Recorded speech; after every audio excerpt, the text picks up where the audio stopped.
Bonjour à toutes et à tous, chères flammes, chers êtres en chemin d'éveil. Je suis Laure, je suis thérapeute quantique et je vous accompagne sur vos chemins d'éveil. Alors je vous remercie d'être toujours plus nombreux et nombreuses à m'écouter sur ce podcast. Et si mes contenus vous intéressent, vous questionnent ou vous apportent de la valeur, je vous invite à me le signifier en commentant et en likant cette vidéo ou en vous abonnant. Cela m'aide beaucoup. Donc aujourd'hui dans ce podcast, j'avais envie d'apporter des éclairages énergétiques à la question pourquoi il ou elle ne revient pas vers moi. Parce que beaucoup d'entre vous, qu'on soit dans un lien de flamme jumelle ou qu'il s'agisse d'un ex, d'une ex ou bien d'un crush encore qui ne veut pas se manifester, il y a selon moi deux raisons principales qui font que l'autre ne ressent pas le besoin de revenir vers vous. Deux raisons énergétique. Nous allons voir cela plus en détail au cours de ce podcast. Alors j'en ai déjà parlé lors d'un précédent podcast que je vous invite à aller consulter. La première de ces raisons énergétiques pour lesquelles le jumeau ou la jumelle ne revient pas, c'est parce que la plupart des personnes qui attendent le retour d'un autre souffrent sans le savoir du syndrome du jumeau perdu. Donc je ne vais pas tout redire de ce que j'ai déjà dit dans cette vidéo, mais il faut savoir que le jumeau perdu, ce syndrome, il concerne environ 10% des grossesses et que bien souvent cette perte passe inaperçue chez la mère parce qu'elle a lieu très tôt dans la grossesse. Cependant, le bébé qui s'est incarné, donc vous, il vit ce deuil intra-utérin de manière très profonde. Il va donc, lors de son incarnation, garder cette empreinte énergétique et inconsciente d'avoir vécu ce deuil intra-utérin. Et cette empreinte, ou donc ce syndrome, va se répercuter en miroir sur au moins un lien important dans sa vie, voire sur tous ses liens avec les autres, avec l'autre, enfin dans ses liens sentimentaux en tout cas, qui représentent le frère ou la sœur perdue. Donc il faut noter que ce syndrome crée un instinct de fusion, une envie de ne faire qu'un avec l'autre, que l'on reconnaît comme étant énergétiquement l'autre moitié de nous-mêmes. Mais il génère aussi une empreinte de non-incarnation d'un lien. Le lien ne pouvant pas s'incarner à travers les deux jumeaux, puisque l'un est décédé. Les deux êtres, car l'un d'eux ne s'est pas incarné dans la réalité. Donc c'est justement ce lien que vient nous montrer l'autre, en incarnant la représentation énergétique de ce jumeau d'âme qui n'est pas voué à s'incarner. Donc lui, tant que ce syndrome, en fait, il n'est pas compris, il n'est pas conscient, il n'est pas libéré, l'autre va continuer d'incarner cette énergie. Cette énergie, voilà. Pour cette raison, parce qu'il n'est pas incarné dans votre réalité énergétique, il vous fuit, il vous délaisse, et donc, il ne revient pas. C'est un peu comme si c'était son contrat de vous manifester ce qui se passe dans votre intériorité. Aussi, et sûrement comme vous le savez, les liens gémellaires nécessitent un parcours de diffusion, appelé plus communément parcours d'individuation. Les jumeaux qui s'incarnent normalement ensemble sont amenés à pacifier leur lien de gémellité. Lien de fusion trop intense pour s'incarner en tant qu'individu à part entière et vivre leur propre vie comme leur âme en a décidé. Donc, peut-être qu'à travers le lien de flamme jumelle, ou encore à travers un autre lien, pas nécessairement reconnu comme un lien de flamme jumelle, peu importe le nom en fait qu'on lui donne, ce que vous êtes en train de régler avec vous-même grâce à ce qu'incarne l'autre en fuyant, en vous tournant le dos, vous êtes en train de régler en fait ce qui s'est passé à un niveau au tout début de votre incarnation, donc dans le ventre de la mère. Il vous aide en fait à vous individuer ce jumeau cet être qui représente énergétiquement ce jumeau perdu. Donc la solution, selon moi, une fois que vous avez compris ce lien énergétique, ce lien de gémellité énergétique, ça va donc être de laisser partir ce jumeau, de le laisser partir et de faire le deuil de cette énergie. D'abord de laisser partir en disant au revoir à ce jumeau, en disant adieu à cette énergie, en faisant le deuil de ce lien quelque part, de ce lien fusionnel. Mais en faisant le deuil de ce lien fusionnel, vous faites aussi le deuil de la morbidité, de la non-incarnation et donc de la non-réciprocité. Alors pour faire cela, si vous le souhaitez, je vous propose de vous aider en consultation par le biais d'un nouveau soin que je propose, un soin de libération du jumeau perdu, où l'idée de ce soin, c'est d'accepter que ce lien existe bien, a existé et existera toujours, mais qu'il n'est pas en mesure de s'incarner, ce lien, pour le moment. Il ne s'incarnera pas si vous restez avec ce désir inconscient de fusion à l'autre. Il ne peut pas s'incarner puisque l'autre va toujours vous montrer que il faut faire un parcours d'individuation et donc il va tourner le dos et vous fuir. Donc l'idée c'est d'accepter de défusionner avec l'autre pour accomplir son deuil et s'incarner, trouver sa place sur Terre sans l'autre en tant qu'individu. Ce soin, il est puissant et adapté à vos problèmes personnels, à vos problématiques personnelles, à vos empreintes énergétiques personnelles qui ont créé une blessure qui vous est propre et qui se rejoue sur votre relation à l'autre ou même sur diverses relations, sur toutes vos relations parfois. Croyez-moi qu'après avoir libéré votre jumeau, votre jumelle, donc perdu, eh bien vous allez instantanément vous sentir mieux, vous sentir apaisé, parce que instantanément vous allez vous sentir plus incarné sans l'autre, et en capacité de vous détacher de l'autre. Et ce détachement, qui est très important dans les liens, eh bien, il crée un espace énergétique, un meilleur amour de soi, car un amour qui n'est plus destructeur. Parce que la fusion, cet instinct de fusion, bien, elle détruit l'équilibre énergétique. Donc cela crée un espace énergétique pour accueillir un lien plus apaisé, plus équilibré, avec par exemple une âme sœur, où la réciprocité dans ce lien sera de mise, puisque vous serez à votre place. Donc je reparlerai de cela dans un prochain podcast qu'on est capable de manifester à partir de ce détachement.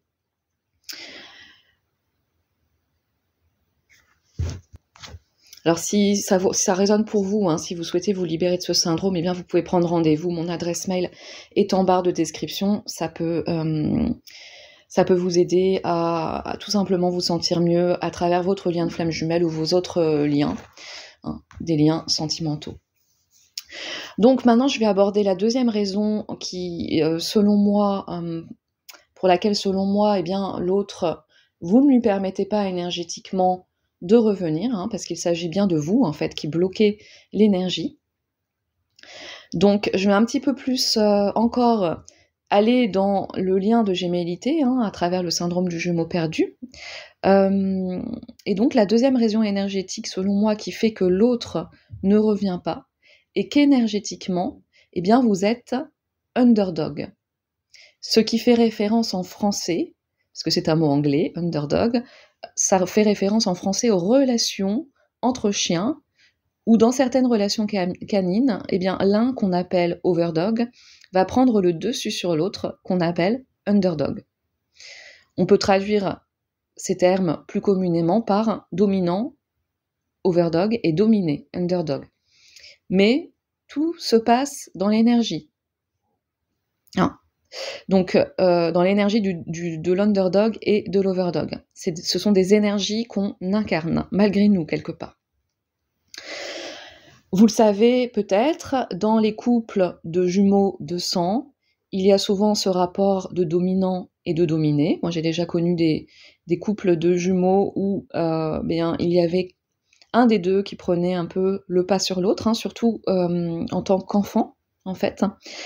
Eh bien, c'est exactement ce qui se passe énergétiquement dans les relations de flammes jumelles, afin que le dominé, donc l'underdog, ou bien encore on peut le considérer comme le chaser, se libère de la domination de l'autre, de la domination énergétique bien sûr, et relationne de manière égalitaire avec l'autre. Dans ce genre de lien, on va retrouver le dominant, donc l'overdog en la personne du runner, mais souvent le runner, il ne veut pas occuper cette place énergétique de dominant par lui-même. Donc en fait, c'est bien le chaser, c'est bien l'underdog qui là lui donne cette place, en lui octroyant trop de pouvoir, et lui en se mettant à la place de l'underdog. Donc le chaser ou l'underdog se laisse énergétiquement dominer en donnant du pouvoir, trop de pouvoir à son autre, ce qui crée un déséquilibre naturel. Le dominant ayant trop de pouvoir et ne sachant pas qu'en faire en fait, il fuit, il esquive, alors que le dominé continue de placer le pouvoir entre les mains du dominant en lui demandant vibratoirement de revenir vers lui. Le dominé déséquilibre de lui-même le système, en se plaçant donc à la place du dominé. Le travail de rééquilibrage consistera donc à reprendre sa place équitablement au sein du duo, en récupérant son pouvoir personnel. L'idée, ce n'est donc pas de subir l'énergie de fuite du dominant, overdog, qui lui ne veut pas de cette énergie, ne veut pas occuper cette place dans le duo, mais bien au niveau du dominé, de l'underdog, de ne plus subir, de ne plus se sentir dominé par un dominant, et donc de remonter sur son propre piédestal en se revalorisant et de cesser de courir après l'autre, donc en se détachant. Et là, je reviens à la première partie qui inclut ce détachement, cette diffusion. En somme, de sortir de cette situation de dominé-dominant en ne définissant plus l'autre comme ayant le pouvoir sur nous. Donc quand on équilibre cela, eh bien non seulement on reprend son pouvoir pour soi, on se réestime en ne subissant plus une loi injuste qu'on a nous-mêmes créée, vibratoirement bien sûr, ce n'est pas conscient, mais en plus, eh bien, cela libère l'autre en miroir de son rôle de dominant, dont il ne veut pas depuis le début. Et ainsi, il n'a plus la pression d'occuper cette place énergétique. Et il peut enfin, à ce moment-là, revenir parce que vous lui faites de l'espace pour cela. En vous rééquilibrant, en n'occupant plus cette place de dominer, eh bien cela crée un équilibre énergétique, donc une dépressurisation du système qui lui permet de revenir à ce moment-là. Et donc de retourner vers vous. Et en fait, c'est là qu'on voit que dans l'énergie, eh bien, c'est en lui octroyant trop de pouvoir et donc en vous délestant de votre pouvoir énergétique que vous-même vous bloquez l'énergie et vous le faites fuir. Et donc, à partir du moment où il fuit, eh bien, il ne peut pas revenir vers vous parce qu'il n'y a pas d'espace énergétique à son retour. Voilà selon moi les deux raisons principales qui font que l'autre est bloqué énergétiquement pour revenir vers vous. En fait, c'est donc à vous, et seulement à vous, de vous libérer de vos chaînes en récupérant votre pouvoir, en vous rééquilibrant, reprenant votre valeur, votre estime de vous, et c'est la seule réponse possible. Si vous souhaitez des relations sentimentales saines et incarnées dans la matière. Parce que tant que vous êtes dans ce syndrome du jumeau perdu, dans un instinct de fusion énergétique avec l'autre, eh bien, vous vous placez donc dans une place de dominé, et donc la relation ne peut pas s'incarner avec ces énergies-là. Il n'y a pas d'espace d'incarnation, parce que vous êtes toujours dans la chasse à la fusion. Voilà. Et tant qu'il y a une énergie de je chasse, eh bien cela chasse l'autre. Il n'y a pas d'espace au retour. J'espère être claire dans mes propos parce que c'est très énergétique et c'est peut-être un peu difficile à comprendre avec des mots. C'est des choses, des compréhensions à intégrer à l'intérieur de soi. Et je pense que ça parlera quand même à votre subconscient et vous allez comprendre certaines choses, certains plus que d'autres peut-être. Donc en dépressurisant ce système énergétique par le détachement et la revalorisation de votre être, eh bien vous permettez à l'autre de revenir vers vous. Vous vous permettez d'accueillir l'amour et cela, ça se passe déjà et d'abord dans l'énergie. La matière étant un résultat de votre vibration. Donc il ne sert à rien de courir après l'autre, d'essayer de récupérer l'autre par des actions. Ça se fait déjà dans une préparation énergétique, dans une libération énergétique. Et si vous avez besoin donc d'un accompagnement pour vous aider à vous libérer, à comprendre comment rééquilibrer votre système énergétique, votre système vibratoire interne, et à ainsi pacifier vos relations sentimentales dans la matière et à ce qu'elles puissent s'incarner différemment, eh bien je peux vous y aider en vous guidant en énergétique. Alors j'utilise des protocoles énergétiques et puis ce que j'appelle des voyages hypnotiques qui sont personnalisés à votre problématique, à votre cas vibratoire. Voilà. Donc n'hésitez pas à me contacter et puis à continuer de soutenir mon travail, comme je l'ai dit en début de vidéo, par vos commentaires, vos likes, etc. ou en vous abonnant. Je vous remercie de cela et je vous remercie aussi de votre écoute. Et puis surtout, continuez de croire en vous, de croire en votre lumière. Vous êtes un être puissant. Ne vous abandonnez pas. Sortez de la domination vibratoire que vous vous imposez à vous-même. Je vous souhaite à toutes et à tous de très belles fêtes de fin d'année et je vous dis à très bientôt.